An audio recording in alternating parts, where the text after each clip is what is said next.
ধন্যবাদ।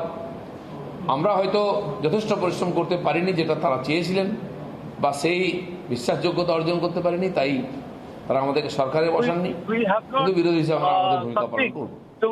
হয়তো আমাদের পরিকল্পনা কোথাও ত্রুটি ছিল, সেই জন্য আমরা সফল হতে পারিনি। কিন্তু আমার যারা কর্মী, যারা নেতা, যারা এই গরমের মধ্যে এবং কয়েক বছর ধরে নিরন্তর পরিশ্রম করেছেন, কেন্দ্রীয় নেতারা আমাদের সহযোগিতা করেছেন, যেন সবাইকে আমি প্রদেশের সভাপতি হিসাবে ধন্যবাদ জানাচ্ছি, কৃতজ্ঞতা জানাচ্ছি। সর্ববর্তী জনতা আমাদের এতগুলো আসন দিয়ে বিরোধী পক্ষে বসাবার জন্য ধন্যবাদ জানাচ্ছি। পক্ষ বিজয়ী হয়েছেন জনতার ভোটে, আমরা বিরোধী হিসাবে আগামী ইলেকশনে জেতার জন্য এখন থেকে প্রস্তুতি শুরু করব। মানুষ সংকেত দিয়েছিলেন লোকসভাতে যে আমাদের সঙ্গে আছেন, আমাদের for the next election, and we need to work hard for the next election. We need to rectify ourselves. আমাদের লক্ষ্যটা খুব বড় ছিল, we need to find the mistake. অনেকটা এগিয়েছি, স্টেপ বাই স্টেপ এগোবো। আমাদের যিনি প্রতিপক্ষ মুখ্যমন্ত্রী, তিনি অনেক বছর ধরে লাগাতার লড়াই করেছেন, একবারে সফল হননি। I know Mamata Banerjee, our chief minister, has also fought a lot. ধীরে ধীরে এগিয়েছেন, তারপরে she is fighting for a long years. কিন্তু মজাদার হলো we have learned from her also, তিনি হেরে গেলেন, and we need to fight. We need to work hard. ঐতিহাসিক ব্যাপার হয়েছে এবারে। আমি জানি না গণতন্ত্রের এই যে বিচিত্র গতি, সেটা আমাদের দেখতে হলো। যিনি নেতৃত্ব দিয়েছিলেন, যিনি নিজের নামে ভোট চেয়েছিলেন, তিনি নিজে হেরে গেলেন। এটাও দেখতে হয়েছে বাংলার মানুষকে। সেন এটাও তারা সংকেত দিয়েছেন যে তার কাজে তারা খুশি নন, নাহলে তাকে হয়তো 50,000 ভোটে জিতাতেন, ঐতিহাসিক জিত তো, সেটা হওয়ার সুযোগ হয়নি। সার্বিকভাবে সরকারে আসার পরেও তাদেরকে মানুষ সতর্ক করেছেন, আর বিরোধী হিসাবে আমাদেরকে ভূমিকা পালন করার জন্য সুযোগ দিয়েছেন। বাস্তব কথাকে মেনে নিয়ে আমরা এগোবো। আগামী দিনে যোগ্য বিরোধী থেকে সরকারে যাওয়ার যোগ্যতা অর্জন করবো। সেজন্য যারা সহযোগিতা করেছেন, মিডিয়ার বন্ধুরা, প্রশাসন ইত্যাদি আমাদের সঙ্গে থেকেছেন, সবাইকে ধন্যবাদ, অভিনন্দন জানাচ্ছি। এর কারণ কি? পরাজয়ের কারণ তো অনেক হতে পারে, তার জন্য সময় আছে, আমরা চর্চা করবো, অ্যানালাইসিস করবো। আমরা একমুখী হয়ে লড়াই করেছি, যেটা যেটা ঠিক মনে হয়েছে, যেরকম ভেবেছিলাম সেরকম সাফল্য আসেনি, কেন এলো না, তার জন্য এখন অনেক সময় আছে, সেটা অ্যানালাইসিস করে আমরা করবো। যারা দলবদল করেছেন, really difficult to mark any mistake right now, but we will find, হতে পারে মানুষ ভালোভাবে নেননি, দলবদল করে ক্ষমতার কাছে আসার যে চেষ্টা, বিজেপি জেতার অনুকূলতা ছিল, তাই হয়তো এসেছিল, সেটা মানুষ ভালোভাবে নেননি। এটাও একটা শিক্ষা হয়তো আমাদের বাংলার আইন।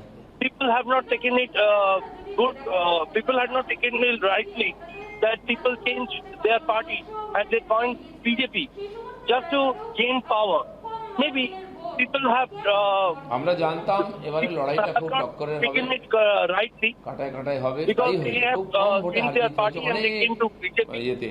But we need to এবং think প্রথম it থেকে আপনারা once দেখেছেন, কেউ আগে এগোচ্ছে, কেউ পিছোচ্ছে, এবং মার্জিন সামান্য কয়েকশো মাত্র ছিল, শেষও সেইভাবে হয়েছে, সামান্য সামান্য ভোটে হারজিত হয়েছে।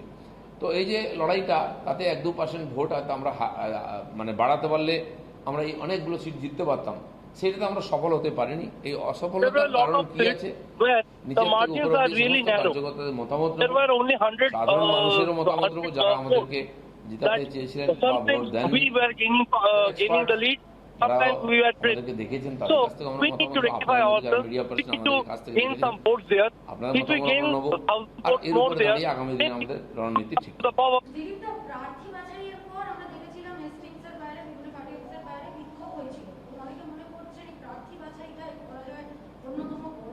টিএমসির মধ্যেও বিক্ষোভ হয়েছে, অথচ তারা ভালোভাবে জিতে গেলেন। ক্ষোভ বিক্ষোভ প্রত্যেক নির্বাচনে অনেক পার্টিতে হয়, যে পার্টির সম্ভাবনা থাকে বেশি তার মধ্যে বেশি হয়। আর এই ধরনের পরিস্থিতি প্রথমবার আমরা ফেস করছি। নির্বাচন জেতার মতো নির্বাচন লড়াই করা প্রথমবার আমরা করলাম, হয়তো তাতে আমাদের অভিজ্ঞতা কম ছিল, যথেষ্ট কার্যকর্তা আমাদের ছিল না, সফল হতে পারেনি। এই সমস্ত বিষয়ে আগামী দিনে চিন্তা working as the opposition in Bengal. দেখুন, এর বিরুদ্ধেই মানুষ এবারে ভোট দিতে চেয়েছিল, যে হিংসা বন্ধ হয়। আমার মনে হয় পশ্চিমবাংলার মানুষ এই হিংসা দুর্নীতিকে গুরুত্ব দেননি, তাই এ ধরনের রেজাল্ট হয়েছে। যারা এতদিন ধরে পশ্চিমবাংলায় হিংসা রাজত্ব করে রেখেছে, দুর্নীতি চালিয়ে রেখেছে, তাদেরকে আবার জিতিয়েছেন।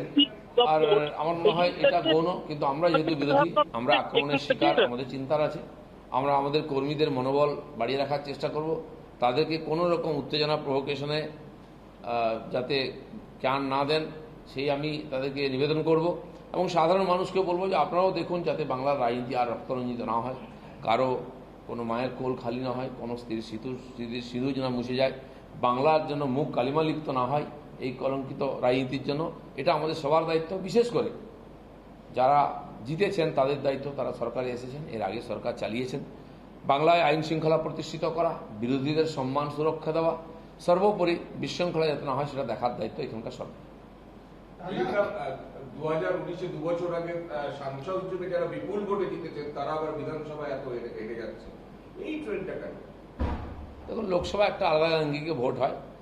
কেন্দ্র দেশের সুরক্ষা, মোদীজির ইমেজের জন্য হয়তো তখন অনেকে ভোট দিয়েছিলেন, তারা হয়তো এবারে আমাদেরকে দেননি, সেই জন্য হতে পারে। In 2019, maybe a lot of people have voted for the Modi image, but maybe they have not voted this year. ওটা হতে পারে, মানুষ So that created a difference.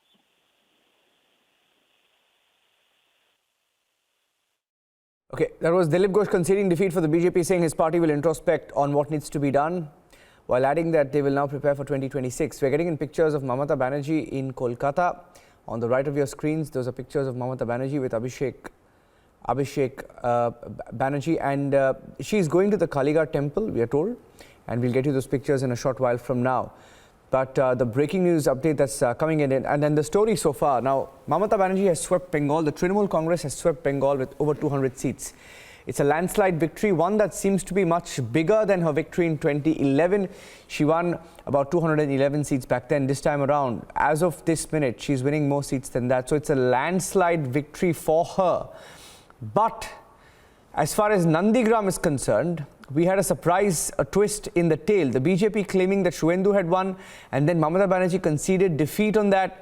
And we got some more information on what's happening in Nandigram. We're still waiting because officially there is no announcement made so far on who has won that battle. But the other big headlines from the poll-bound state: BJP has swept Assam. As far as Tamil Nadu goes, Stalin is all set to be the next chief minister. And those are the big headlines